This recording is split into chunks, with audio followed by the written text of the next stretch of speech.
হরে কৃষ্ণ বন্ধুরা, তোমরা সবাই কেমন আছো? আশা করি খুব ভালো আছো। তো নানিস মনীষ ঈশিতা ব্লগে তোমাদের সবাইকে জানিয়ে অনেক অনেক স্বাগত। তো চলে এসছে আজকে একটা নতুন ব্লগ নিয়ে। তো তোমরা তো জানোই যে ঝড় হয়েছিল একটা খুব বড়, আর আমাদের যেহেতু নতুন ঘর তাহলে তো তাই জন্য আমাদের খুবই চিন্তায় ছিলাম আমরা যে বৃষ্টিটা হবে কি হবে। তো এই যে দেখো, যেই মিনি উনুনটাতে আমরা রান্না করতাম সেই উনুনটা পুরো ভিজে গেছে, আর আমাদের এখানে যে জায়গাটা ফাঁকা ছিল ওখানে পুরো জল জমে গেছে। তারপর দেখো আমি গপু সোনাদেরকে নিয়ে চলে এসেছি, গপু আর ননিকে দুজনকে একটু বৃষ্টি দেখাচ্ছি। আমারও মনটা খারাপ, বৃষ্টি হলে না সব জায়গায় কাদা কাদা হয়ে যায়। আর আমরা আগে যেখানে থাকতাম, ভাড়া বাড়িতে থাকতাম, সেখানে মেজে করা ছিল, বৃষ্টিতে ভিজতে পারতাম। এখানে দেখো বাইরে রাখতেও পারছি না, আর মাকে বলছি, মা তুমি গপুকে প্যাম্পু পরাওনি? আর দেখো আমাদের সে পিছনে প্রাকৃতিক সৌন্দর্যের রূপটা দেখো।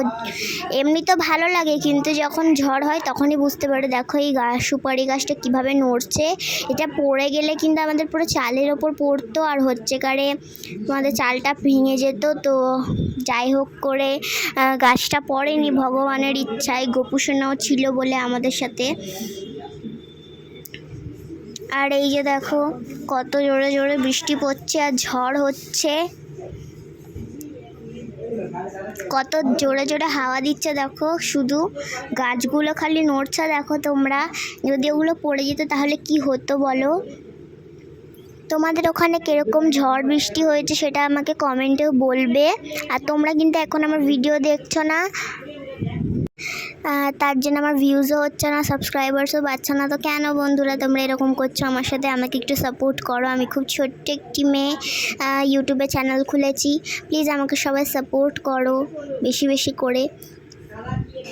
তো যাই হোক, এবার বৃষ্টি শেষে বিকেল হয়ে গেছে। এবারে আমি জানলার সামনে একটু বসে বসে বৃষ্টি দেখছি, কারণ আমার মনটা খুবই খারাপ। আমি বাইরে বেরোতে পারছি না, ঘরের ভিতর শুয়ে থাকতে হচ্ছে, মোবাইলও দেখতে পাচ্ছি না, কারণ চার্জ নেই ফোনে।